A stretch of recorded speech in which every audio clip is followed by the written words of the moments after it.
Testing, testing.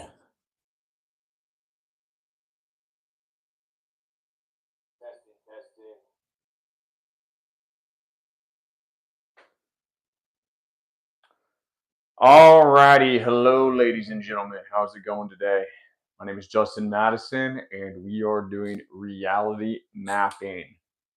This is part six. Wow. Feels like I just started this the other day. And today we are still talking about terrain, part six.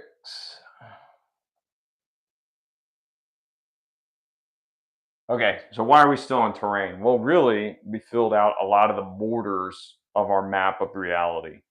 And now we're talking about more or less what's inside of those borders. It's all the terrain. Now, you can have a lot of things with terrain. You can have mountains, rivers, valleys, prairies. Today, I want to talk about economics. And really, I think the best way to put economics in a bucket, that'd be like rivers. Last time we talked about environments like food, water, all that type of stuff, things that were related to you. But really, this reality mapping thing that we're doing here, it has to do with trying to understand the world better. And we're trying to draw a map or a paradigm of what everything is to be able to do better in life. So, that being said, today, economics or money, the thing that everyone loves to talk about. My videos on money usually do the best. They usually have a lot of people who get a lot of attention from them.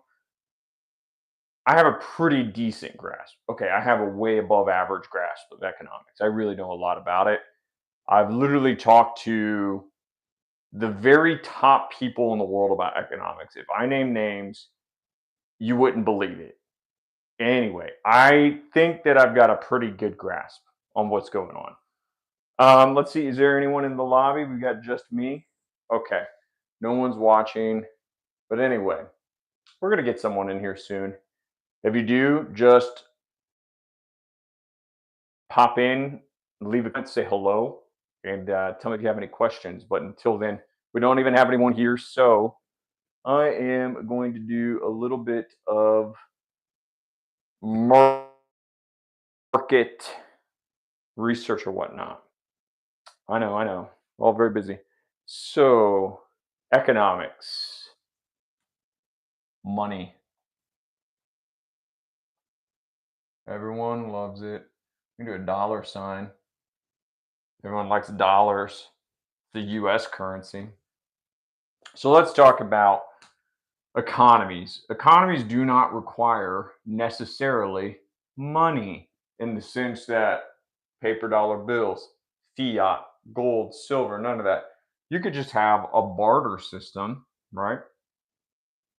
Why is this even important? Why are we my channel is heavily drenched in spiritual talk and motivation, self-development, all these things. And then, a lot of people say money, well, that's dirty. Don't talk about money. Money is for greedy people or whatever, right? Or it's below, spiritual self-development. It's an ugly thing. You can't live without it. You're not going to pay any medical bills with Zen for your grandma who's going through stage 4 cancer. You're going to have to make money. Money is just part of it. And who do we got here? There we go. Evie. And she says currency. There you go. So, do you know anything? Do you know the difference between money and currency? Does anyone here know what the difference is? There actually is, by definition, a difference between money and currency. I'm going to give you one guess. And it has to do with what it is made out of. Flow. Currency is flow, right? Let me get the dictionary. Yeah, I know. Okay, so here, a lot of people will say that energy, I like that, that money is dollars, for example, or pesos or yen, or rubies or ruples or da da da da da da da. Money, by definition, or really the five characteristics, has to be divisible, fungible, um, exchangeable. There's like five things. Anyway, would be something like gold and silver and some other base metals. Currency is really the catch all. Back in the day, a long, long, long, long time ago, before there was gold and silver, before there was pesos, dollars, any of that, people used to exchange things for like seashells. They used to exchange for little beads in Africa. The Portuguese used to actually go to Africa and do trading for rare spices and minerals and things like that. But these little beads, just red, kind of like ruby colored little beads. And those beads that they would exchange were really not worth much, but the people in Africa, they didn't have any, so they thought they were special, and they'd make these necklaces out of them, and it'd be worth a lot of wealth. Someone also said salt, salary. That's another good example. Back in the day, people used to exchange salt for, commerce or whatever, what they'd say has the saying, that man is worth his salt or whatever, right? That's kind of where it comes from. But anyway, outside of that, those are parts of the economy, is currency, gold, silver, money. And then more recently, what we have now is fiat, or money by decree. I believe that's an Italian term. Now, with that all being said, an economy, however, does not need necessarily to have a currency or to have money. An economy could be barter. You have a goat, I have candles. I'll give you 20 candles for that goat. That's a barter economy. It's less efficient because, maybe, someone one day, you have a goat, we trade candles, but then the next day, I don't need another goat, but you need more candles. It's not going to work out that well. So they came up with another way to devise how to exchange value, right? Someone said energy earlier. Energy is kind of a good way of deeply fundamentally, you know, trying to make an abstraction about what money is. But really, in a way, it's an accounting system where value is placed. And here's the big thing too, is value is a gigantic part of what really is about an economy. Okay, we got a lot of questions here going on. Mm, all right. So value, right? Let's try and get this across. So when you have a group of humans, right? Whenever there are things needed, you create a market. And within that market, different things have different value, right? You got market, and everything has higher and lower values day to day. It looks like stock market chart. That's intentional. Now, for example, let's say, how much does a bottle of water cost? Right now, it's something like $1, maybe $2 for a bottle of water if you're getting a cheap bottle of water, right? Not that expensive, right? And that's what people are willing to pay for it because it's so abundant, and other people actually prefer things like Coca-Cola or whatever to drink instead, yada yada yada. But what if instead I said, hey, you're in the middle of the desert and you haven't had anything to drink for 3 or 4 days, but I have a little lemonade stand or water stand out in the middle of the desert, and you come up to me and I could say, this bottle of water is $500. Now, some people would call that price gouging, or they would call it immoral or whatever. But here's the facts: you would be willing to pay that $500 for that bottle of water because without it, you're going to die. It has to do with what's called supply and demand. Whenever there is a lot of supply, the value goes down. And whenever there's a lot of demand, the value also goes up. Inversely, the same way, low demand, low value, low supply, high value. Okay. So you really have to start thinking at the end of the day, what we want is this is very key. I'm jumping way ahead.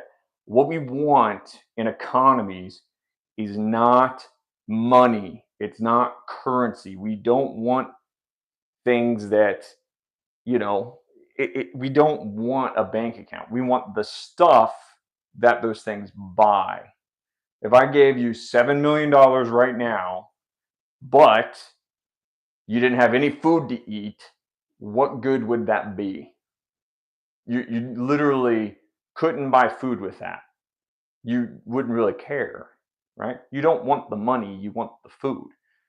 Same thing with, you know, this is where it all comes down to like, well, then you have to start negotiating value for your money or whatever, right? One day it might be worth this much, another day it might be worth this much. It all depends. So what the real thing is that's going on here, right? I'm trying to keep my screen from going away. Is we live in planet Earth, we live in economies where everyone is making things, exchanging things, et cetera, et cetera. The more people there are and the more producers there are of things, whatever it is, the more accurate we can get with prices and the less swings. Now, here is a third factor that's very, very important outside of supply and demand. It is the supply of money. This is super important because think of this. Let's say I have 100 apples. I have 100 apples. Okay? And let's say with that, in the entire world, the whole world, there is only $100. Okay? And for simplicity's sake, let's say we're only dealing with apples. Well, you would probably say then that one apple would equal $1, right? You divide it all up. Right? Wrong? Does that make sense? Okay. Now, what happens if all of a sudden I change this? Okay. And I go from we have 100 apples, and now we have in the world. I just decided one day to turn on my money printer, and there is now $200 in the world. Would that apple be worth $1? No, it would not, because there's more to go around of the money. That apple now would be worth probably 50 cents. Okay. Or excuse me, did I do that backwards? No, I did that backwards. It would be worth $2. That apple would be worth $2. Okay. If it went down to $50 in existence, then it would be worth 50 cents. Dun, dun, dun, dun, dun. Basic math. Okay.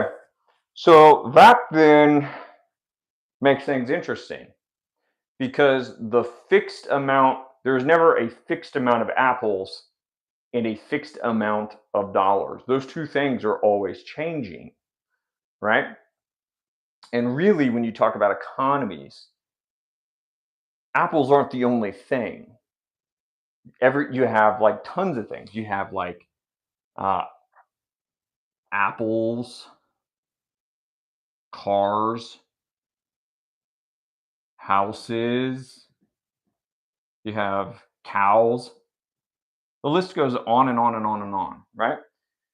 And you could take the number of available stuff, right? All the stuff in the world.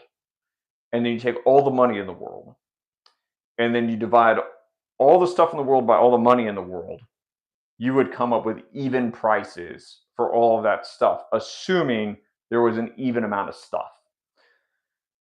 Now, not only that, you also have to realize that not all things are of equal value because some things are harder to come by.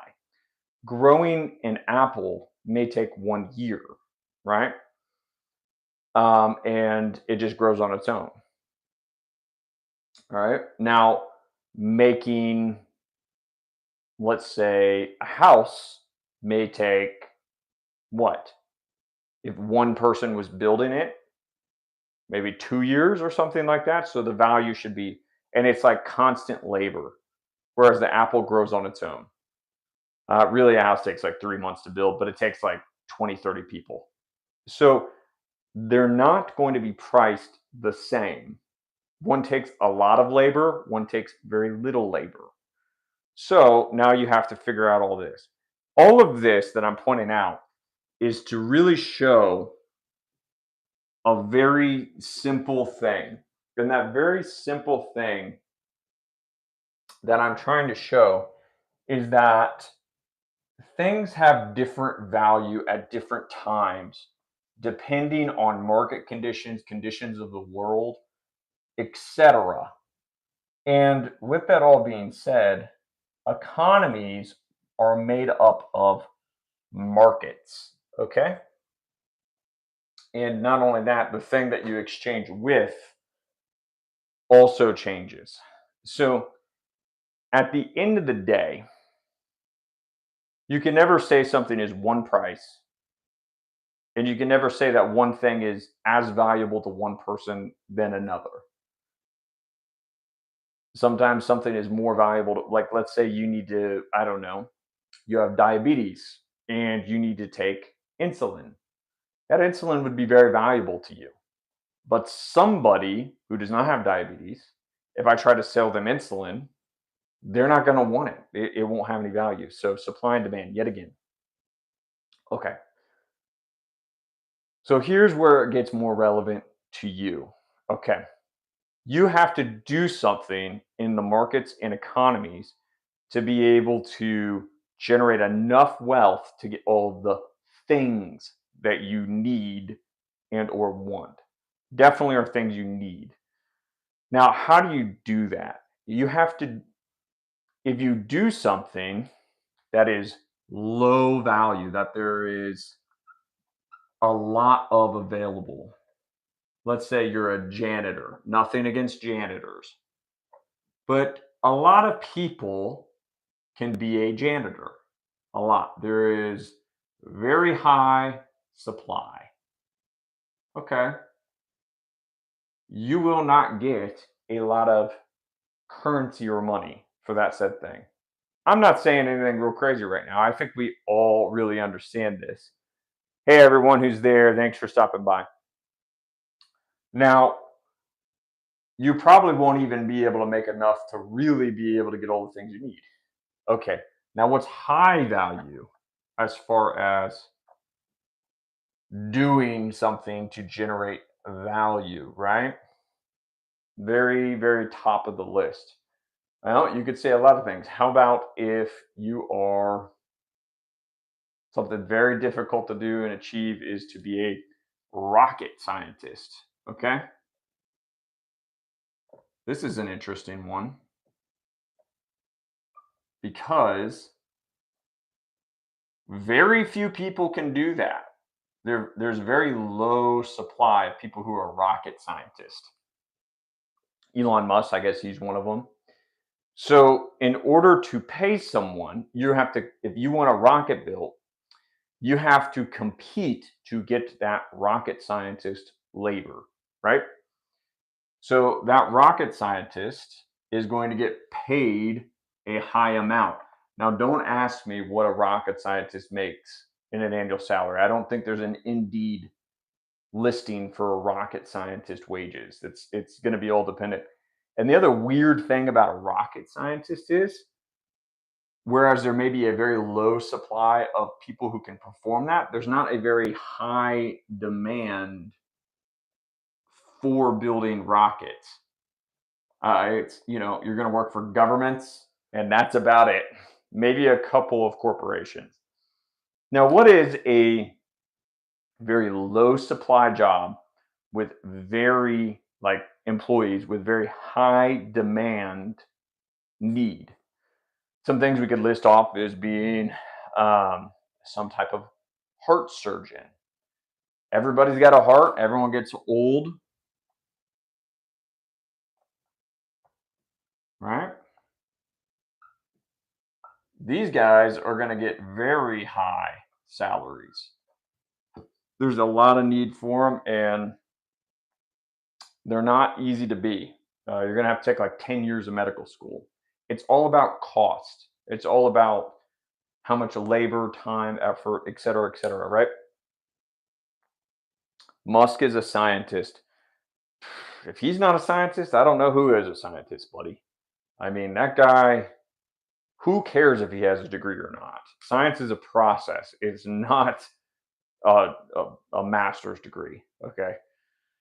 Um, Janitors, no, I did earlier. Someone said janitors have no value. That is not correct. Janitors do not have no value. I'm saying comparatively, from a rocket scientist and heart surgeon, they have lower value because many people can be a janitor. The guy who's a rocket scientist could be a janitor. The guy who's a heart surgeon could be a janitor. The amount of training to be a janitor, very low. Okay. So it's just not going to be something that's going to pay very high because you can get just about most people to do it if you really need them. And the wages is going to be lower, right? So, with that all being said, talking more about economies and whatnot, there are more factors here. We're talking very basic supply, demand. You know, how is this related to you and being a better at navigating the world in reality, right?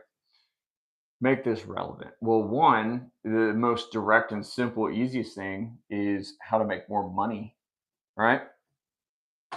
What is one of the rarest job positions that are out there, or just positions in the economy, period? What is one of the ones that makes more money than anybody potentially and is the most needed? Does anyone have any ideas? Throw them out there. I'm waiting. Give me something in the chat. I'm going to, maybe I'll throw up some examples for you. What is the most needed? Is it a doctor? Is it a lawyer? Is it a singer? How about a CEO? Ooh, that's a good one. What are these? Right?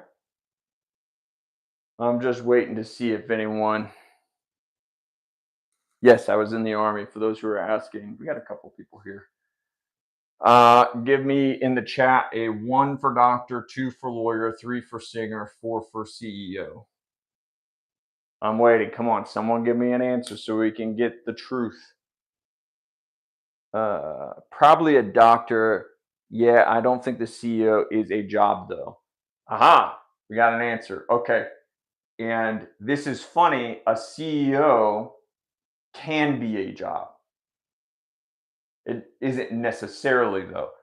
All right. Here's the answer. It's none of these. That was a trick question. I got you. Ha ha ha. The real answer is there's actually somebody that is above all of these people. And guess who that is? It's their boss. The doctor himself does not make the most money. The lawyer at the law firm does not make the most money. The singer on the stage doesn't make the most money. It's their boss. Who is their boss? It is the business owner. Ta-da! We got our answer. Why is the business owner the most paid person out of all of them? The real answer is The business owner in most businesses, usually, not always, is or was a doctor, is or was a lawyer, is or was a singer, right? Something like that. They then went out and gathered a bunch of people who were the same as them and organized them to then go and perform those things all for him under or her system where they all do it and they get a cut. Now, why do they get paid the most? What is the reason that person gets paid the most? Because think of this, in a way, that business owner is not just doing the work of one doctor, they're doing the work of many doctors. They have organized everything. They have done the marketing, they have set up the legal structure, they have set up what are called SOPs so that everyone can work in a very detailed system that works. And that business owner or entrepreneur is taking on all the risk. Guess what? If this doctor does something wrong in a surgery and messes somebody up, they do horrible. They end up a bad job doing a heart surgery. They like leave a scalpel in someone's chest and sew them back up. Is this doctor going to pay for the lawsuit of that person who is now messed up? No, that doctor, he might get fired, he might get a small fine, but the business owner is going to take the brunt of the loss. That business owner might get wiped out all because he told someone else to do it for him. And that business owner could lose all of his business, all of his money. So this business owner has to pick the very best doctors. He has to create a system of rules. He has to think through every single possible scenario, how anything could go wrong, and then train that the doctor already has a degree, but this business owner has to tell the doctor exactly how to do it so that nothing goes wrong. It's a huge risk. This person has to be extremely intelligent to know how to manage hundreds of people and how to get them to not screw anything up and be profitable. It's a big deal. So, for you and for everyone right now, we live in a time where business owners are at the lowest levels they have ever been. Let me give you some examples. In human history, right? For most of it, we're talking about 80 to 90% of all humans were their own boss. They were an entrepreneur. Now, how were they an entrepreneur? What did they do that was the thing that made them their wealth? Usually, they were some type of farmer where they were making like wheat, corn, raising a couple cows, sheep, making clothes, but everybody did it. I mean, you could have, yes, you could have had a blacksmith, you could have had a cobbler, you could have had a candlestick maker, these things, but it was very limited the number of jobs. There was very little specialization, and most people were doing all these things, and there was no real opportunity for a business owner to come in and buy up all the farms and then, you know, make a profit off of all of them because people were doing it for themselves. So the costs were extremely low. All right.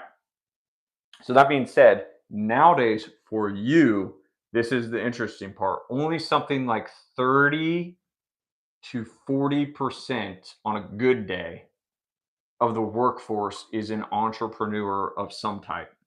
All right. There are less entrepreneurs now than there have ever been, meaning people working for themselves. Everyone has a boss nowadays. And here's what's happened: the soul has left the market. There is no individual businesses really. There are no small mom and pops like there used to be. And everybody is working for somebody. So you go and you drive down into your small town. Guess what? There's going to be a McDonald's, a Subway, a Pizza Hut, maybe a Chick-fil-A, right? And those are your choices to go out to eat mostly. It used to be you'd go downtown and you would go to Jill's Restaurant, John's Pizzeria, Michael's Sub Shop, etc. And it all was different. It had its own variety. It had its own ingredients. It was so much novelty. It would have been great. Yes, you would have got some really bad ones too mixed in there, but it would have been people you could have got to know on a personal, you know, person to person basis, and you would have been able to, you know, have local business where you could work with each other and get special favors you wouldn't be able to get by going to a large franchise where they'll treat you just like a, um, just another customer. You could. So today there is for you and I a very large piece of the pie that we can take because these large businesses, these large corporations, yes, they may be able to pump out a lot of low quality stuff at scale, but the supply and demand metrics now, it is very hard to get personalized service. It is very hard to get artisan service where you get like a specialty handmade loaf of bread that is made with the finest ingredients and all that stuff. Large company at scales can't make that. It's too complicated to do with tens of thousands of employees. But you right now can be the small business entrepreneur. And guess what? If you worked at, let's say Subway and you made $15 an hour making subs, you could go and start your own restaurant making subs and you could easily quadruple the amount of money that you made. Now it comes down, you're going to have to front the capital for the business, but the point remains being an entrepreneur right now is the very best. I'm going to give you some more reasons why. Is there anyone here? We got 5 people. Okay, cool. Throw a like into the live stream. Get some more people in here so that we can spread this good information. All right. Now, entrepreneurship, right? I'm an entrepreneur. I have a construction business. I have 5 employees right now. Well, actually 6. Um, I make way more money than I would if I just did construction working for someone else. It's just how it goes. I take a lot of risk, manage a lot of money. I have to feed a lot of families with the work I provide for everybody. That all being said, there's another factor that's very, very, very important as to why to be an entrepreneur right now. Okay. And that is inflation. Okay. Right now, I'm going to try and get something very basic across. It used to be that the government issued money and it was at a fixed amount, it was in gold and silver, and you could only have as much money as there was gold and silver. Nowadays, they have a money printer and dollars just appear out of thin air. They just type digits on a screen and we're getting flooded with them. Well, if you're on a fixed income or you have a fixed salary, then you're never going to keep up with all this new money being printed because as there's more money printed into existence, as we talked about earlier, there'll be more money to buy things and the price of those said things will go up. So if you work at that sub shop and you're making 15 an hour, every time your expenses go up, you have to go and ask for a raise just to be able to survive. All right. Now, if you are a business owner, every time prices go up, day to day, month to month, whenever you want, you can just raise your prices to keep up. You will continually raise your prices to go up, especially if you keep a low debt burden and you don't have to pay any payments. But at the same time, those debts will get eroded away. Okay. So gotcha. Is anyone learning anything today about economics, finance, etc.? Does anyone have any questions? I'd be happy to hear them.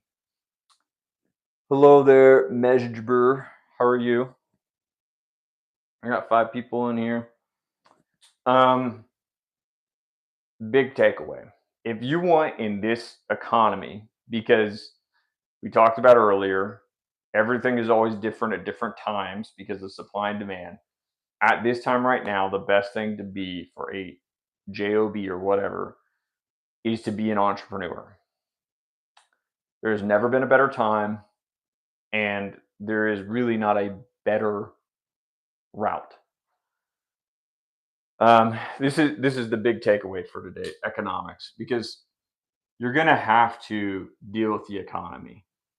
Do you want to go live in the woods like I do and make all of your own clothes, make all of your own food, build your own house, et cetera, every single day? It's a very hard thing to do. I've actually tried to do it. I live in the woods in Tennessee, and I did build my own house, and I do grow my own food, but it's more of a hobby because you know why? It is so hard to grow food enough to be able to live off in a year. It kind of has to be a full time job. I don't grow all my own food, but I grow a good chunk of it, and I eat it. I just had I have a peach tree. I was eating a peach earlier today that I had gotten after 4 years of growing peach trees. I finally this year got my first bushel of peaches, and it was kind of pitiful, but I'm very proud of it. I enjoy it, and you can't get a better peaches than the ones that you grow on your own. They just taste way better. So that all being said, you're going to have to participate. You're going to have to be a part of the economy. Everyone's attention is always on the economy. Everyone's always thinking about money. They're always thinking about, make their wealth, whatever. But here's the thing: if you go through the traditional systems to try and make it for what they are right now, you're going to make the least amount of money. And how to have a business, how to do all of this where you get outside of a system, you're going to have to be a free thinking individual. You're going to have to be someone who's a problem solver. You're going to have to do very hard things. You're going to have to work in the beginning a lot of long hours. And you're going to have a lot of failures. It's going to happen. Let me tell you, I've been $50,000 in payroll debt before. That's a lot of stress. Okay. You're going to have to learn how to overcome, and there's not going to be a college course that's really going to show you how to overcome that and do well in that environment. It's a different type of person. If you want to be that type of person, you're going to have to get around other entrepreneurs, and you're going to have to expose yourself gradually to it.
Can you hear me now? Hello? Can I get the sound is fine. Okay, my microphone died for a second. Let's Okay, so I was saying there's kind of like this final spiritual component of money. When everyone in the economy has control of the money supply and they have control of production, you have individuals who make decisions about money that are good for the individual, right? Everyone kind of takes care of themselves. But when you get governments involved and corporations involved in how much money is printed, who gets that printed money, and the rules and regulation on what is allowed to be produced, you then get incorrect signals in what the value of things should be. Like, for example, let's say tomorrow a corporation convince the government to say, hey, nobody is allowed to sell apples except for me because I'm the only qualified person to make perfectly healthy apples that are good quality. Well, guess what? That apple selling company is going to jack up their prices through the roof and they'll have no competition. Now, that's not a true messaging as to what the value of apples are. You just cut the supply down dramatically, artificially. All right. Now, those apples they will be elevated in price for a while, but eventually people just be like, I just really don't need apples that bad if they're going to be that expensive. And eventually that company will go under too, and it'll start all over. But for a while, it'll mess up the whole thing. Also, the other really big thing to understand is if the government has control of the supply of money, then what's going to happen is whatever the government prints that money for and then spends it on is going to make that thing go up higher in value than everything else faster. And here's the problem. What the government values may not be what the market needs. It may be, if the government spends all their money on programs to educate people how to weave baskets, that's not adding any value to the economy. That money could have been used somewhere else. It could have been used for something else that would have been more needed. But now, the price of baskets has gone crazy because there's all this, built up supply of baskets from all these new basket weavers. But then also the material that were used for those baskets has way gone up in price when that material could have been used for something else, right? Because it's an artificial demand.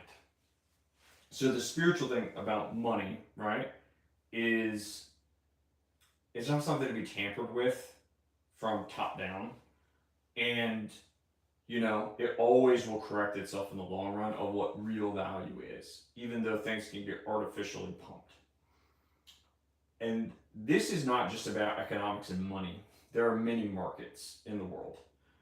There's the dating market. You have the attention market. Social media, for example, what you're watching on here.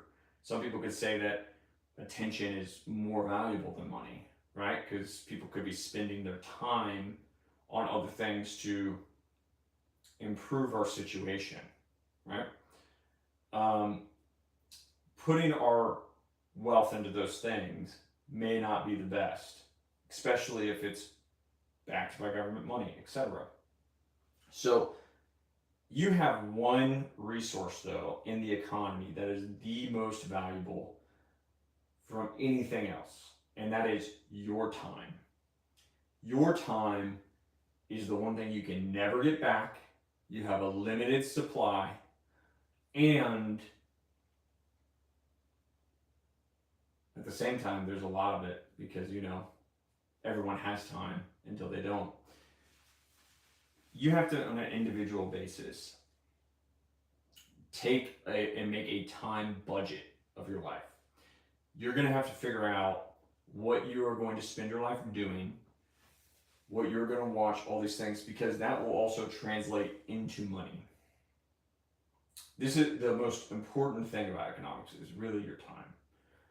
And those who manage their time well and manage their time to do the things that are the most important will be the most rewarded for it. If you sit on the couch and you watch TikTok all day long, you will not get anything out of it except for this little bit of enjoyment you got, the dopamine rush from watching that TikTok. If you put your time into solving a real problem, creating a solution that other people need, that will be the number one thing that will pay you the most. From a spiritual point, by helping people out. From a economic point, by giving them a new thing that they can pay for that's cheaper or better. And that's really what this comes down to, is time. We have infinite resources. We live in a giant universe with endless material good. And we have a lot of labor. We have 8 billion people. But really, at the end of the day, it's what you do with this life that you have. That's the real answer at the end of it. So anyway, that's it for today. Thank you guys for watching. Let me know if you have any ideas. Take care.